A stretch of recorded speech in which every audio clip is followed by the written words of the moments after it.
When it was all said and done, GameStop shares plunged on Friday after the company announced that sales dropped significantly in the first quarter and said it was selling more stock.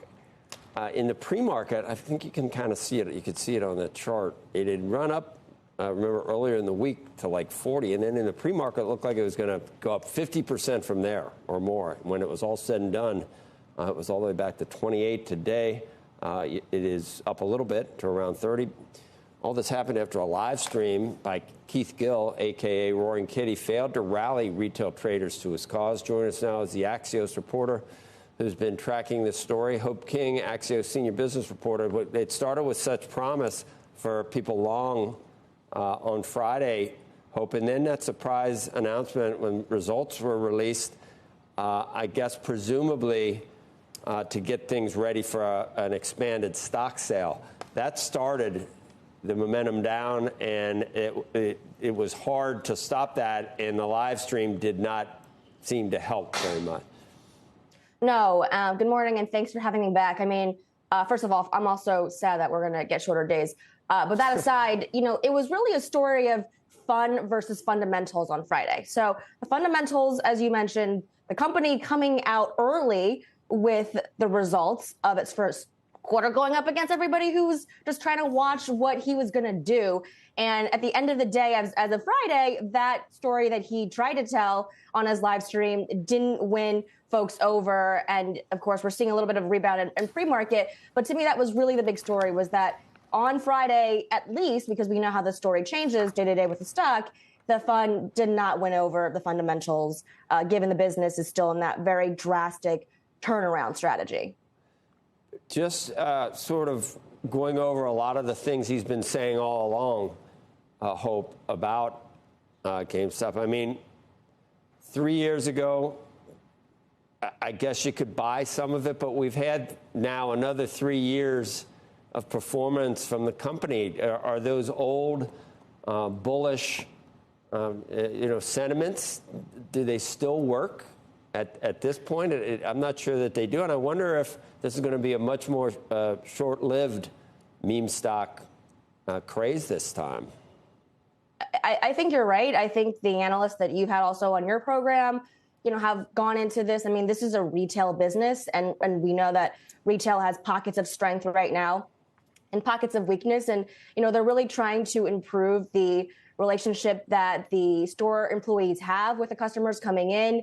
You've got Ryan Cohen in as of September. That was really his main thesis on Friday, Keith Gill's, was that he believes that this guy is not a doofus, right? That he said that.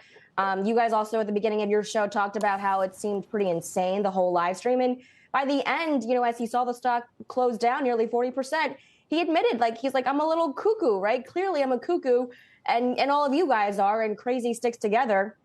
That's been the retail story a little bit with the stock, but with others as well. You and I talked about this with the Reddit IPO as well.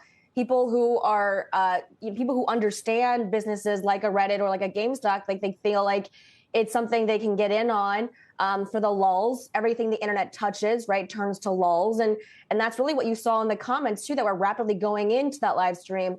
At one point, there were like 644,000 concurrent people tuning into that stream.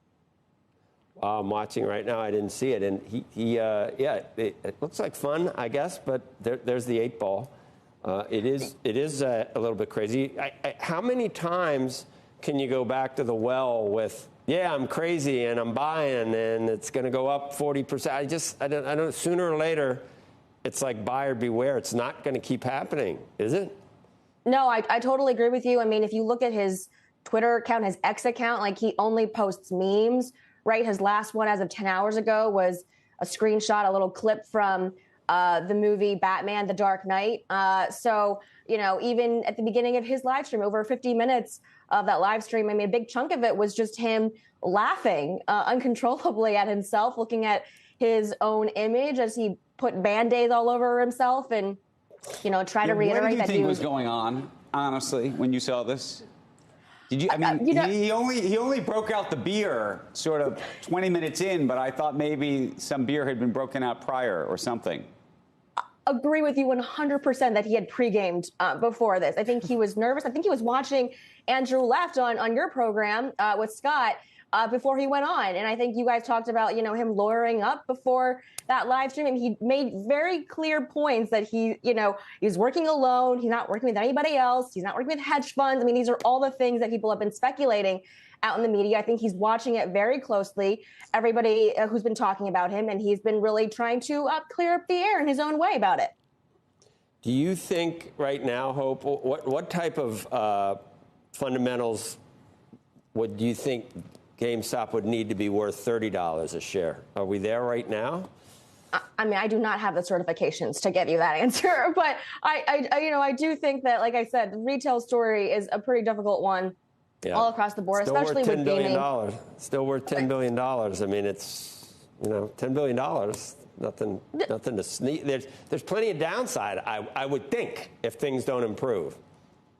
Yes. And I think, but look at what's happening, with Microsoft, Activision, Blizzard. I mean, they're all going to the streaming model, right, for video games. So that connection, that in-store experience has to be paramount at this point to get people back in the doors outside of just the video games that they're selling, I think, on the experience side. So I think, look, again, we'll see what Ryan Cohen has up his sleeve, but you can only, I think, be the Pied Piper, the Mr. Beast of the stock for so long before, people also say, you know what, I think I've lost enough.